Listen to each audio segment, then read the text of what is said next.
I've said this story multiple times. You may have heard this in class, maybe not, maybe yes. When I was a kid, school was so tough for me, so tough. And though I understand that it's normal for kids to have that impulsivity, there are kids that just can do better than others in school.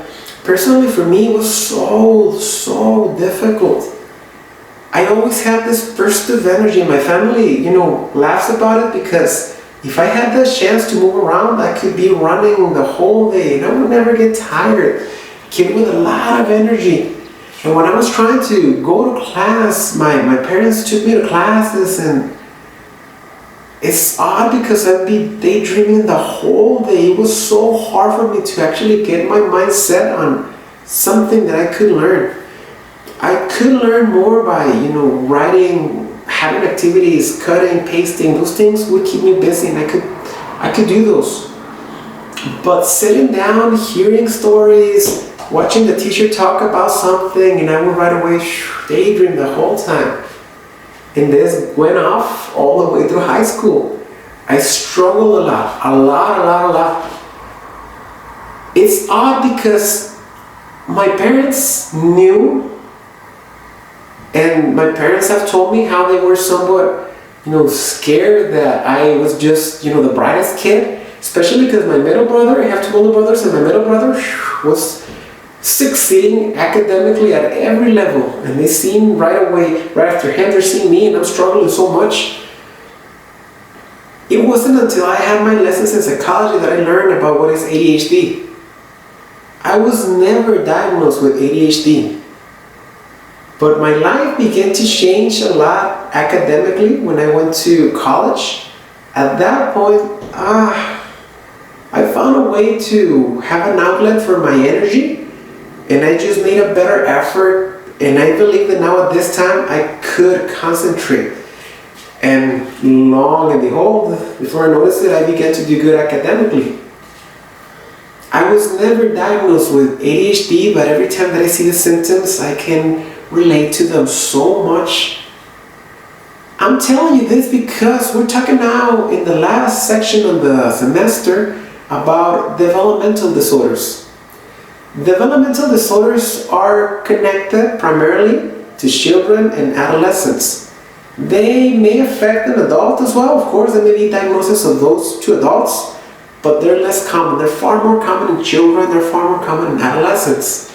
So, developmental disorders, or disorders of age and cognition, maybe also called, the developmental disorders are a lot of them. There can be selective mutism. There can be separation anxiety, you name it.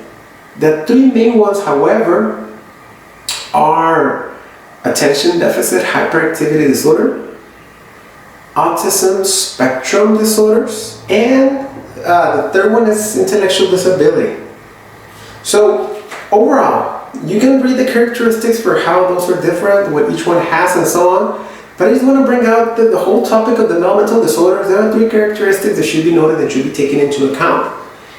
If in your position, you're interested in working on a clinical standpoint, and from that standpoint, you want to help children, you want to work with adolescents, it's a nice area of work. Not the easiest one, but quite redeemable. For all the work that you're doing, you're helping out a lot of people. Well, you should know that there's three characteristics in developmental disorders overall. We talked about those before, by the way. We talked about those before, so they may sound familiar. Diagnosis reflect on the social context. So, for example, the DSM is something that is continually changing, it's continually being updated. It's a work of progress. And some disorders had not been previously recognized, and they began to be recognized as time goes by. For example, autism wasn't really properly diagnosed until the 80s. And it doesn't mean that it didn't mean that autism didn't exist before, but it means that they began to acknowledge it when they began to notice the problems that it was bringing on, and they began to notice the sense of dysfunction that it was bringing to the children. So The social context where we belong can affect whether the diagnoses are going to be noticeable or not. You may think in your position, can perhaps the opening, the availability of social media and technology create some disorders in this time? Perhaps there can be a type of technology addiction for kids that just cannot be out of their tablet.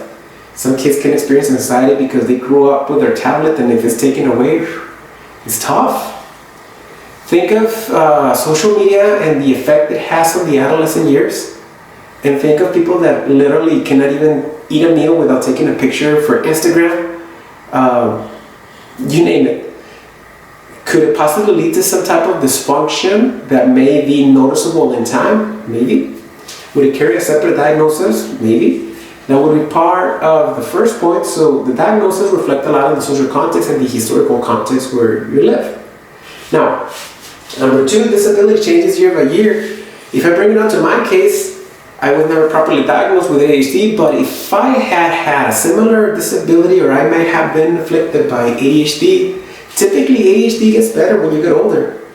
So people that struggle as kids academically because of ADHD tend to do a little better when they get older for two factors. One, they have more control over their life, so they tend to look out for professions where they are moving a lot, where they are very active. Somebody in a desk job with a diagnosis of ADHD would suck.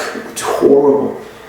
But not only that, but you also have a maturation of the frontal cortex of the brain, and this one allows the brain to control the impulses, and it allows the brain to focus attention better. I believe that the maturation here is what allowed me to succeed in college when I struggled so bad in high school, middle school, and elementary school.